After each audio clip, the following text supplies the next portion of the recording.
Proclamação do Evangelho, nosso Senhor Jesus Cristo, segundo Lucas. Glória a vós, Senhor. Jesus, vindo a Nazaré, disse ao povo na sinagoga: em verdade, eu vos digo que nenhum profeta é bem recebido na sua pátria. De fato, eu vos digo, no tempo do profeta Elias, quando não choveu durante 3 anos e 6 meses, e houve grande fome em toda a região, havia muitas viúvas em Israel. No entanto, a nenhuma delas foi enviado Elias, senão a uma viúva que vivia em Sarepta, na Sidônia. E no tempo do profeta Elias, profeta Eliseu, havia muitos leprosos em Israel. Contudo, nenhum deles foi curado, mas sim Naamã, o sírio. Quando ouviram estas palavras de Jesus, todos na sinagoga ficaram furiosos. Levantaram-se e o expulsaram da cidade. Levaram-no até o alto do monte, sobre o qual a cidade estava construída, com a intenção de lançá-lo no precipício. Jesus, porém, passando pelo meio deles, continuou o seu caminho. Palavra da salvação. Glória a vós, Senhor.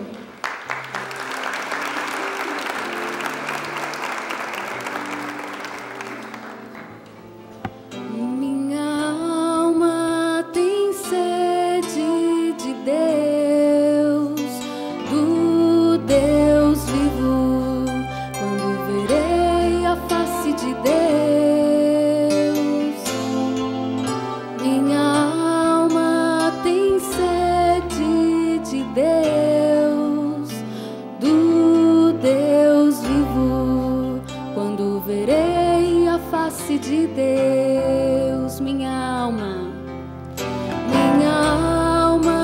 tem sede de Deus, do Deus vivo, quando verei a face de Deus. Minha alma tem sede de Deus, do Deus vivo, quando verei a face de Deus. Esse trecho do Evangelho que nós acabamos de proclamar faz parte daquele momento importante em que Jesus vai à sinagoga da sua cidade, Nazaré, e ali lhe dão o livro das Escrituras, e cai justamente naquela passagem de Isaías que diz: o Espírito do Senhor está sobre mim, pois Ele me consagrou com a unção para anunciar a boa nova aos pobres. Enviou-me para proclamar a libertação dos presos, dos cativos, aos cegos a restauração da vida, da vista, para dar liberdade aos oprimidos e proclamar um ano de graça da parte do Senhor. Fechou o livro, entregou ao ajudante, sentou-se, os olhos de todos na sinagoga estavam fixos nele. Então Jesus começou a dizer-lhes: hoje se cumpriu esta passagem da Escritura que acabastes de ouvir. Na verdade, Jesus está proclamando a sua messianidade, o Messias que eles esperavam tanto, e que Isaías havia anunciado. Ele está mostrando: sou eu. Hoje se cumpriu esta passagem da Escritura que acabastes de ouvir. Eu sou aquele de quem Isaías disse: o Espírito do Senhor está sobre mim e me consagrou pela unção para, e aí está o importante, para anunciar a boa nova aos pobres, e esse para é o mais importante. Enviou-me para proclamar a libertação aos presos, aos cativos, para levar aos cegos a recuperação da vista, para dar liberdade aos oprimidos, para proclamar um ano de graça da parte do Senhor. Interessante que o profeta Isaías, além de dizer, para proclamar um ano de graça da parte do Senhor, ele acrescenta, um dia de vingança do nosso Deus, que vai ser o dia em que Deus vai ajustar as contas com a humanidade, porque assim como o povo de Deus, que esperou tanto pelo Messias, quando o Messias veio, o recebeu desse jeito, e começa logo ali, é o evangelho de hoje.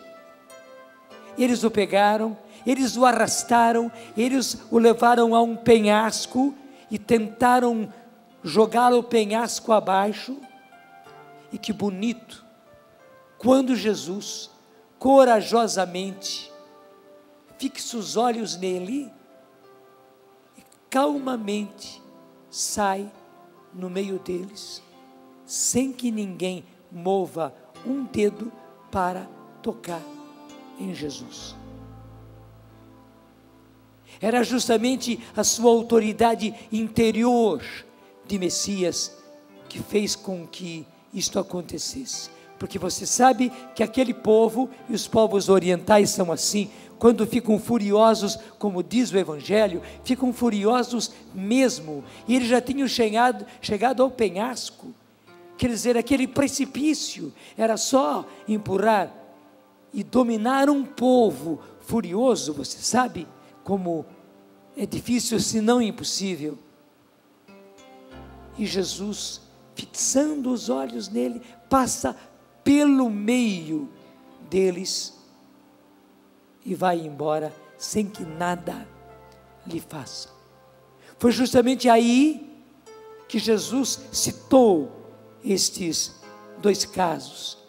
Primeiro, aquilo que aconteceu com Elias. Havia tantas viúvas em Israel, mas quem recebe o profeta Elias não é nenhuma mulher, não é nenhuma pessoa de Israel, é aquela viúva de Sarepta, portanto ela era pagã. E ela viu primeiro o milagre de Jesus, porque aquela mulher só tinha um restinho de farinha e umas gotas de azeite, e faz o pão para Elias em primeiro lugar. Depois ela volta para casa, ela tinha deixado a casa sem nada mais de farinha na vasilha, sem nada mais de azeite. E quando ela vê, ela encontra de novo o mesmo tantinho de trigo, o mesmo tantinho de azeite, e faz agora então o pão para ela e o pão para o seu filho, porque o receio dela era justamente porque ela só tinha aquilo, e foi franca com Elias, dizendo: eu vou para casa, vou fazer o pão, é por isso que eu estou catando esses gravetos, para fazer o último pão, com a farinha que eu tenho, e depois esperar a morte chegar. E o profeta Elias diz a ela: não vai acontecer. E o mais importante que ele diz é o seguinte: a farinha não terminará, não acabará, e o azeite não terminará na vasilha.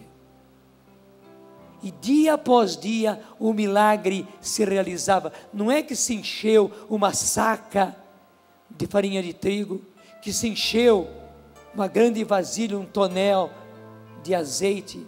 Não, era um milagre de cada dia que se repetia. E aí a fé daquela mulher crescendo, crescendo, crescendo, crescendo, e logo depois o filho dela adoece e o filho dela morre. Essa mulher que começou a acreditar no Deus de Elias, agora tem o seu filho morto desse jeito. E a mulher entra em desespero.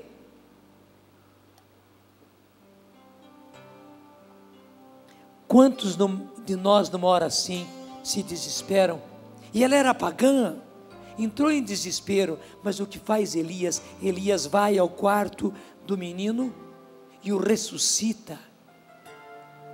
E aquela mulher então vê o outro maravilhoso milagre de Deus. Ela vê que realmente o nosso Deus, o Deus de Israel, é o Deus único, o Deus verdadeiro, o Deus que faz milagres. E o segundo fato é o que acontece com o discípulo de Elias, que era Eliseu, que realiza esse milagre com Naamã, o general dos exércitos de Arã, mas que era leproso, e com cartas do rei, e com aquela grande comitiva, primeiro vai ao rei de Israel, porque quando aquela menina escrava contou do seu Deus e do profeta que havia em Israel, é claro que o rei de Arã manda que ele vá ao rei, porque o rei era a autoridade. Você viu, o rei não acreditou que Deus era capaz de curar aquele homem leproso. Mas quando Eliseu sabe do acontecido, até do escândalo que o rei fez, até mesmo rasgando as suas vestes, como se aquilo fosse uma blasfêmia, disse: não, manda para cá, manda esse Naamã, esse general para cá. E o que ele diz? Impressionante, nem recebe pessoalmente a ele, para que aquele general, com todo o seu aparato, acabasse acreditando, acabasse pensando que quem o curava era ele, Eliseu. Nem o recebe, dá apenas o recado que ele vá 7 vezes ao Rio Jordão, se banhe nas águas do Rio Jordão, ele vai ser curado. Quando aquele general diz: mas por que eu tenho que ir a esse riozinho e me banhar lá? Eu não tenho justamente rios e mais rios, e cita 4 dos rios da terra dele, muito mais possantes. Por que eu não posso entrar num daqueles rios e ser curado? Por que eu tenho que vir aqui, desculpe, a essa terrinha que é Israel, a esse riozinho que é o Rio Jordão, me banhar para ser curado? Mas não era nem Eliseu e nem mesmo as águas daquele rio que curariam o general, mas o Deus no qual ele precisava acreditar, como a viúva de Sarepta. O general quer voltar, e quer voltar furioso. São os servos que dizem a ele: mas por quê? O profeta mandou uma coisa tão simples, banhar-se no rio. Se ele mandasse uma coisa difícil, mas não, por que o senhor não vai e não se banha nas águas deste rio? O general vê que eles têm razão, eles têm lógica, e começa. Veja, não é que ele entrou uma vez, saiu, entrou 2 vezes, saiu, entrou 3 vezes e saiu. Não, aquele homem foi ficando dias, e a cada dia ele ia ao Jordão para se banhar. Por quê? Porque assim como o milagre da viúva de Sarepta ia se renovando a cada dia, porque a cada dia era aquela pequena porção de trigo e de azeite, Naamã a cada dia vai sentindo-se melhor, melhor, melhor, e a fé de Naamã vai crescendo, vai crescendo, vai crescendo, e os outros, vendo a reação de Naamã, vão também crescendo em fé, até que depois do 7º dia, da 7ª vez que ele se banha no rio, ele pode voltar ao profeta Eliseu e mostrar para ele, e a palavra de Deus diz que a carne dele tornou-se como a carne de uma criança, quer dizer, novinha, novinha, perfeita, em todo aquele lugar onde ele tinha uma terrível lepra. E daí a exclamação linda do general Naamã: agora estou convencido de que não há outro Deus em toda a terra, senão o que há em Israel. Quer dizer, ele acreditou no Deus vivo e verdadeiro. Meus irmãos, em primeiro lugar, graças a Deus, especialmente nesses 40 anos de derramamento do Espírito Santo, nós temos visto milagres acontecendo. Talvez muitos de nós possamos testemunhar as curas que Deus fez em nós, os milagres que Deus fez em nós e nos nossos. Não quero negar os milagres físicos que aconteceram, mas eu quero salientar hoje os milagres que Deus fez das lepras muito piores do que aquela do general Naamã, de mortes muito piores do que aquela do filho da viúva de Sarepta. Nós estamos assistindo a essa doença terrível que está pegando os nossos filhos, que está pegando as nossas famílias.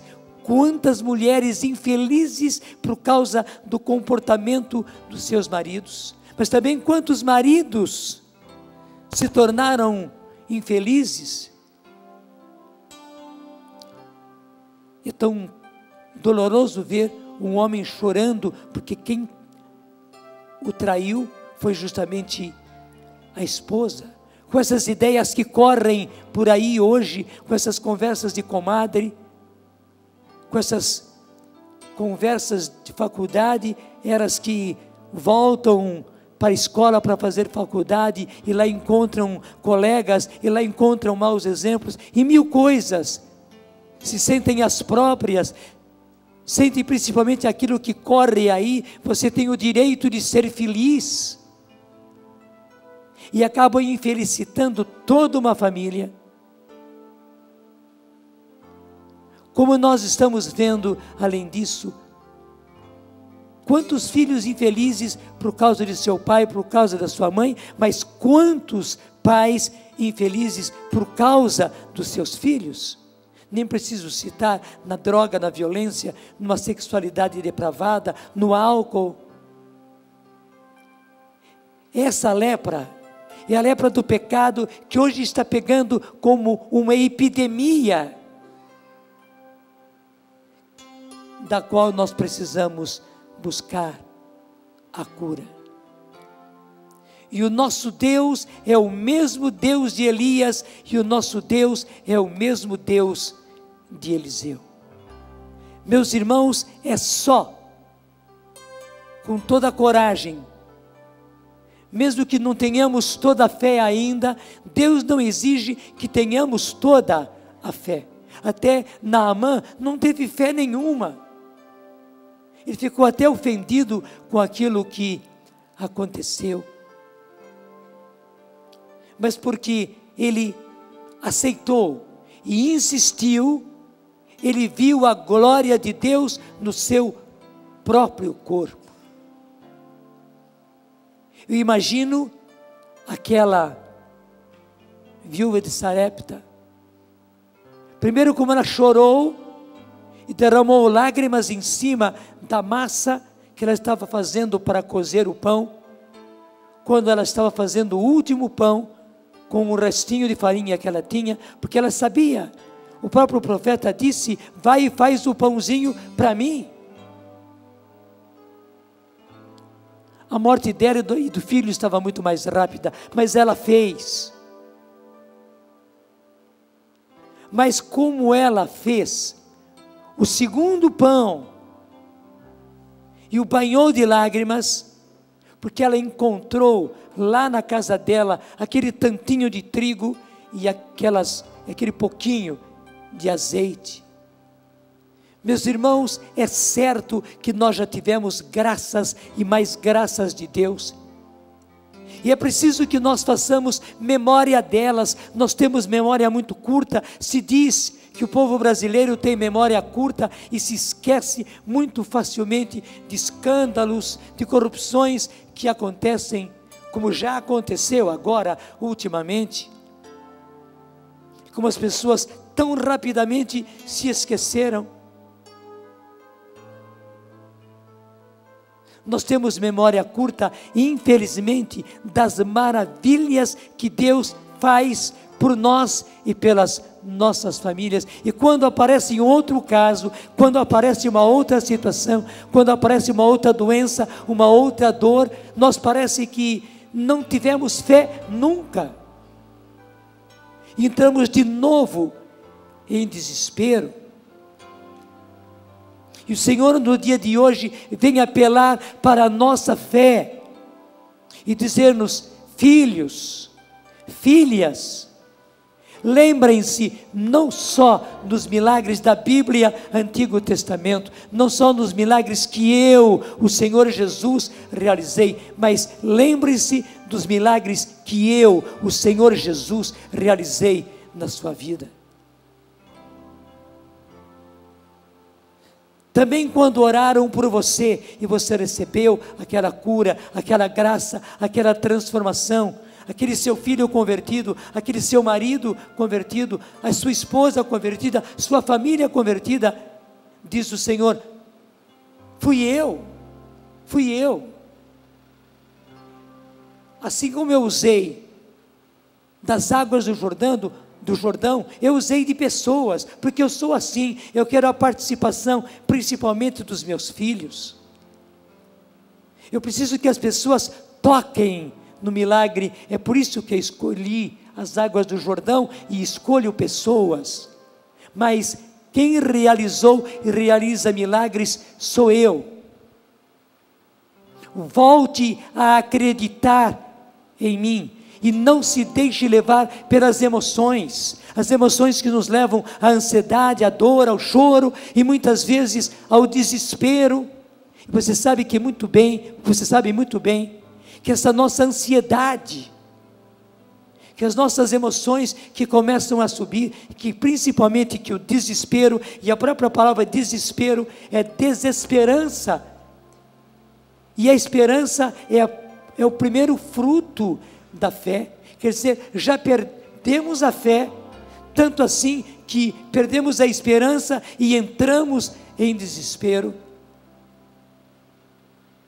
Esse desespero não leva a nada, pelo contrário, tira a nossa esperança, acaba com a nossa fé.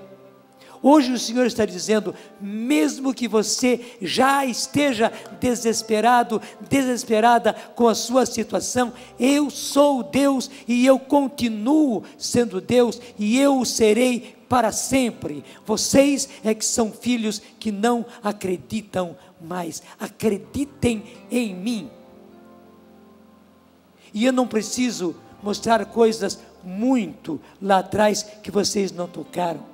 Claro, eu posso mostrar todas as maravilhas que eu fiz no Antigo Testamento. Posso mostrar todas as maravilhas, os milagres que eu, Jesus, fiz nos tempos que passei na terra. Posso mostrar todos os milagres que os meus apóstolos, que os meus discípulos, que pessoas simples do início do cristianismo, que nem eram apóstolos nem discípulos, mas simplesmente porque eram cheias do Espírito Santo e acreditaram, eles realizaram no meu nome. Eu realizei esses milagres.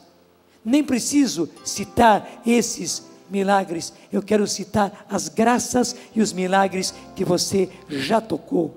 Se não foi em você, foi na sua família, e se não foi na sua família, foi na família dos outros, foi com outras pessoas que você conheceu. E além de curas, o maior milagre que a conversão, que a mudança de vida. Acreditem em mim, eu hoje, o seu Deus, estou apelando e como que suplicando, porque hoje o mundo precisa reconhecer que eu sou Deus e que eu continuo sendo o mesmo. Até diz a nós: você não está vendo o descrédito do mundo? Como não estão ligando mais para mim em nada? As minhas leis já eram. Deus está dizendo, as minhas normas, as minhas orientações já eram para esse povo. Leis totalmente contrárias às minhas leis estão sendo publicadas, estão sendo decretadas pelos homens. E o que é que você está fazendo? O que é que vocês, que são meus filhos, estão fazendo? O mundo está precisando ver milagres. Eu continuo sendo o mesmo Deus. Por que você não continua sendo o mesmo filho, a mesma filha? Primeiro, que reconhece os milagres que eu já fiz, e você já viu, e você já tocou. E os milagres dos quais você pode ser intercessor, simplesmente rezando com fé. Porque, primeiro, para mim, que sou o Senhor, nada é impossível. E segundo, tudo é possível àquele que crê. E nós, na Canção Nova, temos acrescentado: tudo pode ser mudado pela oração. O que eu disse mesmo? Diga para você mesmo agora: tudo. Diga mais intimamente. Em nome do Pai, do Filho e do Espírito Santo. Amém. Faça isso e viverá você e os seus nas maravilhas que Deus quer fazer nos nossos tempos, que se esqueceu de que Deus é Deus.